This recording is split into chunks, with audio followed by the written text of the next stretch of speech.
दोस्तों स्वागत है आप सभी का बिहार समाचार में। दोस्तों चलिए बिहार के तमाम 15 बड़ी खबरों के बारे में इस वीडियो में जानते हैं। तो फटाफट से आप सभी कमेंट बॉक्स में जरूर बताएं कि आप बिहार के किस जिले में रहते हैं। साथ ही अपनी तरफ से आप इस वीडियो को एक प्यारा लाइक जरूर कर दें। साथ ही आपके मन में अगर कोई भी सवाल हो तो आप हमें नीचे कमेंट बॉक्स में जरूर पूछें। आज की सबसे पहली खबर, बिहार में कूड़ा जलाना अब पड़ेगा महंगा, 25,000 रुपये तक भरना पड़ सकता है जुर्माना, आदेश जारी। जी हां, बिहार में वायु प्रदूषण पर नियंत्रण के लिए प्रशासन ने सख्त कार्रवाई शुरू कर दी है। राजधानी पटना में इसे लेकर ठोस कदम उठाया गया है। बिहार राज्य वायु प्रदूषण नियंत्रण परिषद की तरफ से कड़ी कार्रवाई की जा रही है। अब कूड़ा कचरा जलाने वालों पर सख्त कार्रवाई के साथ जुर्माना भी उनसे वसूला जाएगा। कूड़ा जलाने पर अब 5,000 से लेकर 25,000 तक जुर्माने का प्रावधान बना दिया गया है। मीडिया रिपोर्ट के अनुसार अब कूड़ा जलाने पर जुर्माना वसूला जाएगा। नगर निगम, नगर परिषद, सरकारी, गैर सरकारी या निजी संस्थानों से कूड़ा निकालकर उसे जमा करके आग लगाना अब महंगा पड़ेगा।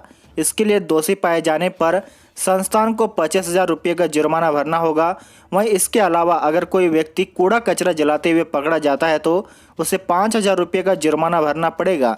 इस राशि को जिला प्रशासन वसूल करेगी। अगली बड़ी खबर, अगस्त में लॉन्च होगा बिहार पुलिस का 9 सुविधा वाला पोर्टल, ऑनलाइन शिकायत और केस ट्रैकिंग की होगी सुविधा। जी हां, पुलिस विभाग 1 अगस्त से राज्य के सभी थानों में पोर्टल लॉन्च करने की योजना पर काम कर रहा है। इसमें आम आदमी से जुड़ी 9 सुविधाएं ऑनलाइन होगी। इसमें पहली सुविधा होगा कि आम आदमी थानों में ऑनलाइन शिकायत कर सकेगा। इसके अलावा अगर शिकायत एफआईआर में बदलती है तो ऑनलाइन केस ट्रैकिंग की सुविधा रहेगी। साथ ही कैरेक्टर वेरिफिकेशन, कैरेक्टर सर्टिफिकेट के लिए ऑनलाइन आवेदन, servant verification, senior citizen registration, missing person की शिकायत, वाहनों की जांच आदि की सुविधा भी ऑनलाइन दी जाएगी। इससे राज्य के लोगों को एक बड़ा फायदा मिलेगा। हालांकि पुलिस इस पर केस डायरी को सजा नहीं करेगी।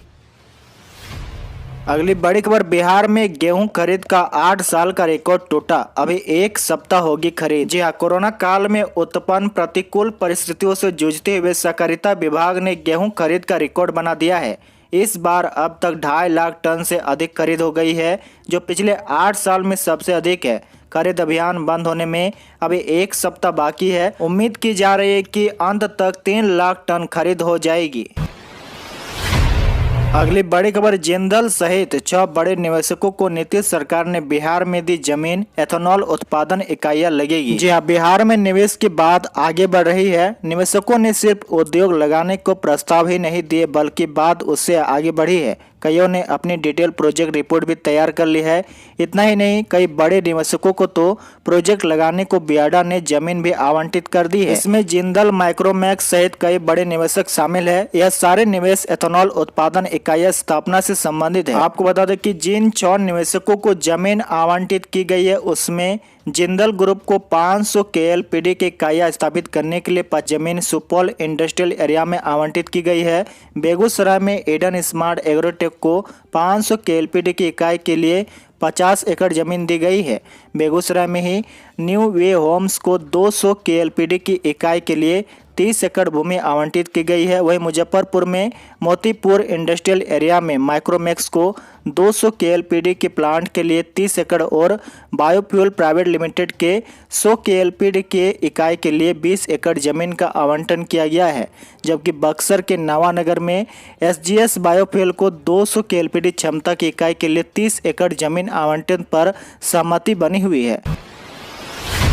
अगली बड़ी खबर, बिहार में बाढ़ प्रभावित क्षेत्रों में गठित होगी मोबाइल चिकित्सा टीम, नाव से पहुंचेंगे डॉक्टर। जी हां, बाढ़ प्रभावित क्षेत्रों में लोगों को आसानी से चिकित्सा सुविधा उपलब्ध कराने के लिए चलन चिकित्सा दल का गठन किया जाएगा।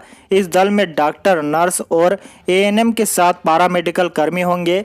आपदा प्रबंधन विभाग, NDRF और SDRF के समन्वय से नाव की व्यवस्था की जाएगी, जिससे दूरस्थ क्षेत्रों का भ्रमण चिकित्सा दल करेगा। मुख्यमंत्री नीतीश कुमार की बाढ़ पूर्व तैयारी की समीक्षा बैठक के बाद बाढ़ के दौरान स्वास्थ्य विभाग ने लोगों के स्वास्थ्य की देखभाल करने की दिशा में तैयारी शुरू की है।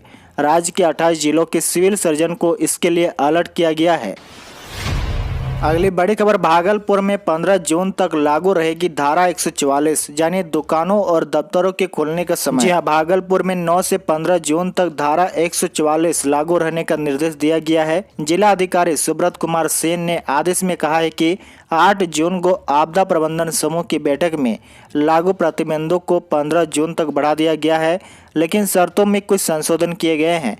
अब सभी कार्यालय 50% उपस्थिति के साथ खोले जाएंगे, तो दुकानों को खोलने की अवधि सुबह 6 से शाम 5 बजे तक कर दी गई है। हालांकि दुकानें एक दिन के बाद एक दिन खुलेगी। दुकानों एवं प्रतिष्ठानों को भीड़ कम करने के लिए 2 श्रेणियों में बांटा गया है। जिस दिन एक श्रेणी की दुकानें खुलेगी, उस दिन दूसरी श्रेणी की दुकानें नहीं खुलेगी।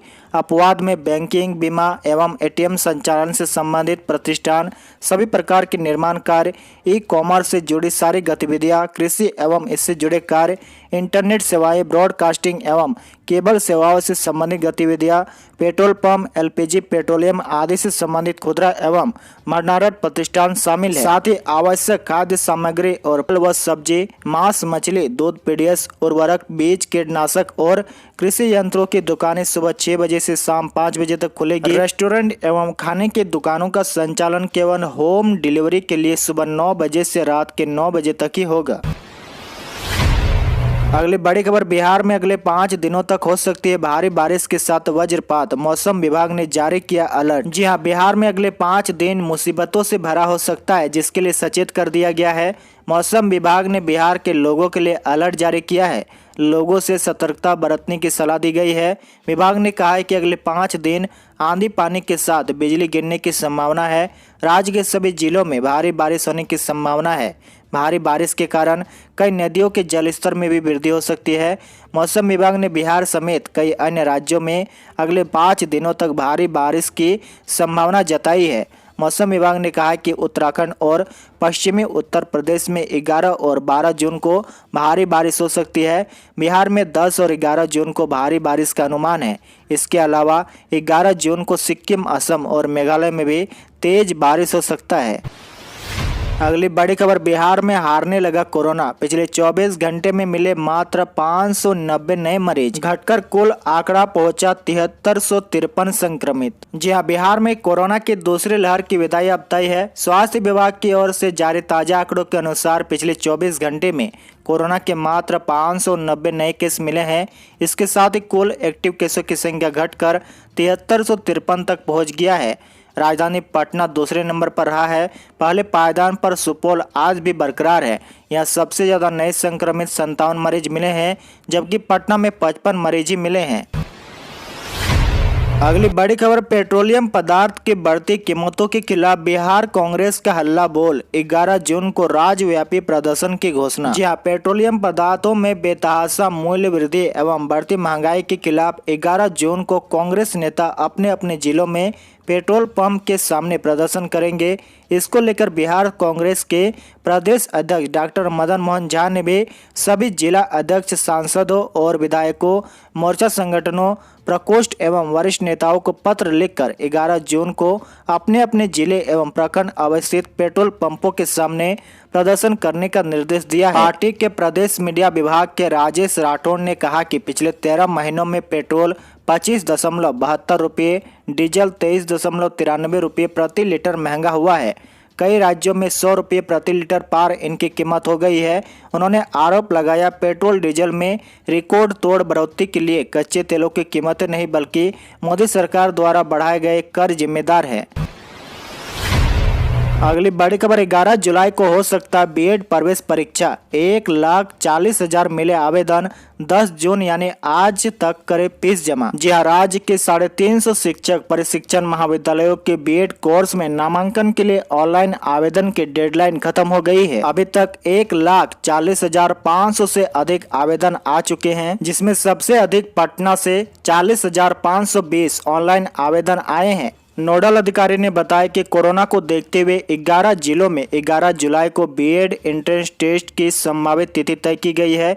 यदि सरकार की ओर से अनुमति दी जाती है तो इस तिथि को परीक्षा ली जाएगी। इसके लिए आरा, भागलपुर, छपरा, दरभंगा, गया, मधेपुरा, मुंगेर, मुजफ्फरपुर, पटना, पूर्णिया और हाजीपुर में परीक्षा केंद्र बनाया जाएगा। पिछली बार 10 केंद्र थे, इस बार हाजीपुर शहर को केंद्र बनाया गया है। अगली बड़ी खबर, गायब हो गई बिहार सरकार की लाखों एकड़ जमीन, तलाश शुरू की तो 9,000 प्लॉट का पता चला, अभी भी लाखों प्लॉट लापता। जी हाँ, बिहार सरकार की लाखों एकड़ जमीन लापता हो गई है। सरकार अपनी जमीन की तलाश में लगी है। बिहार सरकार को जब अपनी योजनाओं को अमल में लाने के लिए जमीन के छोटे टुकड़े को भी किल्लत होने लगी तो जांच शुरू की गई। शुरुआती पड़ताल में 90,000 से ज्यादा लापता सरकारी प्लॉट का पता चला है, लेकिन लाखों के अभी भी गायब रहने की संभावना है। लिहाजा सरकार ने अपने बंदोबस्त पदाधिकारियों को नोटिस जारी किया है कि 3 दिनों के भीतर सरकारी जमीन का हिसाब भेजे, वरना सरकार उनका हिसाब कर देगी। राज्य सरकार ने सूबे के जिन 20 जिलों को पत्र भेजा है, उनमें मुंगेर, नालंदा, पूर्णिया, लखीसराय, कटिहार, बेगूसराय, खगड़िया, जहानाबाद, अरवल, शिवहर, अररिया, सीतामढ़ी, सुपौल, सहरसा, मधेपुरा, पश्चिमी चंपारण, बांका, जमुई, शेखपुरा शामिल है। अगली बड़ी खबर, बिहार के 2948 स्कूलों में इस साल शुरू होंगे 10वीं की क्लास, 32,000 शिक्षक होंगे बहाल। जी हां, शिक्षा विभाग ने निर्णय लिया है कि चालू शैक्षणिक सत्र 2021-22 में प्रदेश के 2948 मध्य विद्यालयों में कक्षा 10वीं की पढ़ाई शुरू की जाएगी। अगले 2 साल में यहां 11वीं और 12वीं की पढ़ाई के लिए आधारभूत संरचना विकसित करने के लिए निर्देश जारी कर दिए गए हैं। इन स्कूलों में अपेक्षित शिक्षकों का प्रबंधन प्रतिनियोजन के आधार पर किया जाएगा। दरअसल यह वह विद्यालय है जहां पिछले शैक्षणिक सत्र में कक्षा 9 की पढ़ाई शुरू की गई थी। शिक्षा विभाग ने इस आशय की अधिसूचना जारी कर दी है। अब इन स्कूलों को उच्च माध्यमिक स्कूल का दर्जा दिया जाएगा। इन सभी विद्यालयों में उच्च माध्यमिक स्कूलों के लिए प्रधान अध्यापकों की नियुक्ति की जाएगी। बिहार में पपीता आम लगाए, पाए 100% अनुदान, उद्यान विभाग का पहले आओ पहले पाओ पर जोर। जी हां, शेखपुरा जिला उद्यान कार्यालय द्वारा मुख्यमंत्री बागवानी मिशन योजना संचालित की जा रही है। इसके तहत आम, पपीता एवं केला लगाने पर 90 से 100% तक अनुदान दिया जा रहा है। जिला उद्यान अधिकारी शैलेंद्र कुमार ने बताया कि 1 हेक्टेयर में आम का पौधा लगाने पर 50,000 रुपये अनुदान दिया जाता है। इसके तहत प्रथम किस्त में 60%, द्वितीय किस्त में 20% एवं तृतीय किस्त में 20% का अनुदान शामिल है। साथ ही उन्होंने बताया कि किसान कम से कम 8 कट्ठे में 40 आम पेड़ भी लगा सकते हैं। इसके तहत उन्हें भी अनुदान प्रदान किया जाएगा।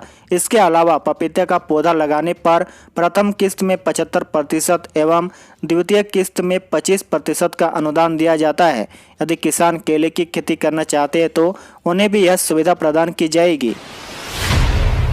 अगली बड़ी खबर, माता पिता को कोरोना होने पर केंद्रीय कर्मचारियों को मिलेगी 15 दिनों की छुट्टी। केंद्र सरकार के कर्मचारियों के माता पिता या परिवार का कोई भी आश्रित सदस्य यदि कोरोना वायरस से संक्रमित पाए जाते हैं तो वे इस स्थिति में 15 दिनों के विशेष आकस्मिक अवकाश लेने के लिए पात्र होंगे।